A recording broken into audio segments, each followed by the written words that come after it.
On the 100th anniversary of the Spanish flu pandemic, flu stats are soaring. So far this year has been a doozy, and questions are still flying on what to do if you get the flu and the best ways to avoid it.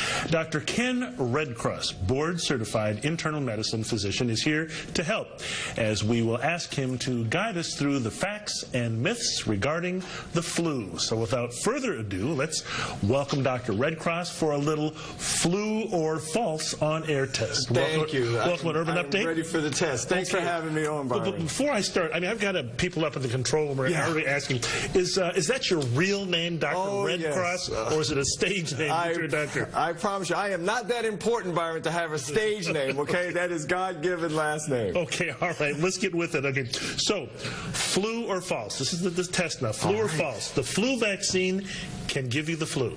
That would be false. That is a big false. Don't forget that the flu vaccine is a killed, inactivated virus. So I'm glad that question came up because patients ask that all of the time.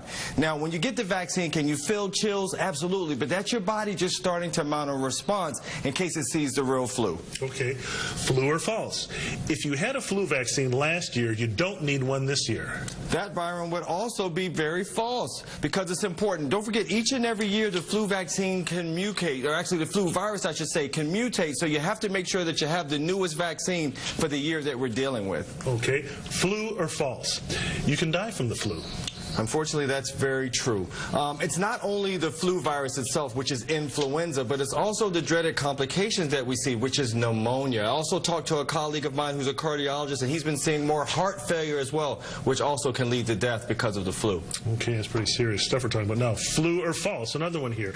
If you take action in the first 48 hours, you can reduce the duration and severity of the flu. Yeah, now that is true and very important. That 48-hour window is huge for a couple of reasons. There are some things you can look at. One is a low-cost homeopathic remedy called oscillococcinum.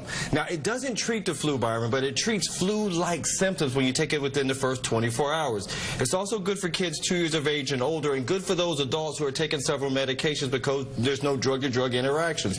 You also can come into the office, and we can write a prescription within that first 48-hour window as well that can make a big difference. Okay. Flu or false? A Z-Pack, or antibiotics, can cure the flu quickly. Yeah, and that is false. Don't forget, when we're talking about antibiotics, everyone, they only help for bacteria. When we deal with influenza and even the cold viruses, they are viruses, so therefore antibiotics will have no benefit there. Okay, flu or false? The severity of the flu is not influenced by the planets, stars, and the moon. That would be true. It is not influenced. You know, it's funny because the flu has always been one of these kind of complicated illnesses that we never could get our mind around, even to the days of Hippocrates. And so they used to think that it was under the influence, hence influenza, of the stars, moon, and the planets, but that's not true. Any general advice for people about the flu? I mean, I would think there are just some basic things here. That, you know, so some people get flu shots, some people don't. Well, it's very controversial, and while I get it, now this year's flu vaccine looks to be about 39% effective, and that's pretty good when we come to flu viruses or flu seasons. The other thing is this is an aggressive strain. This is the H3N2 strain, and this one tends to mutate a lot throughout the year, so we have to be very careful. This is probably the more aggressive flu that we've seen in the past 10 years. We've had over 50 pediatric deaths so far, and I will say the CDC is saying 80% of those children weren't vaccinated. So it's something that we really need to come together as a community and figure out how we're going to make sure that we're all protected.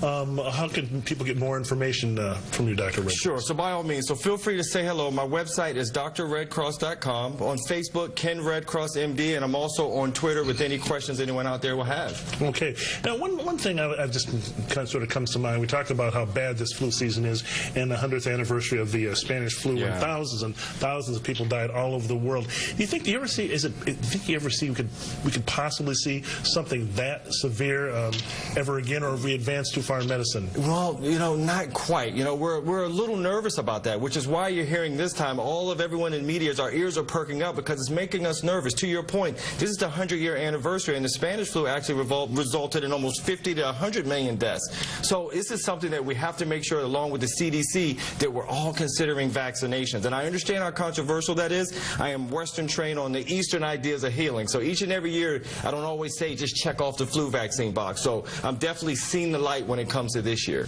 Okay, and final word, get that flu shot every year? Get that flu shot. And the other thing that you always have to talk about, hand washing is the key. Hand washing is the key whenever you're dealing with cold and viruses. Okay, and we will leave it right there. Dr. Ken Redcross, thanks. I hope everybody out there passed the test. I do too. Thanks for filling us in on the important things to know about the very serious situation, this flu that's going around right now. Thank you, Byron.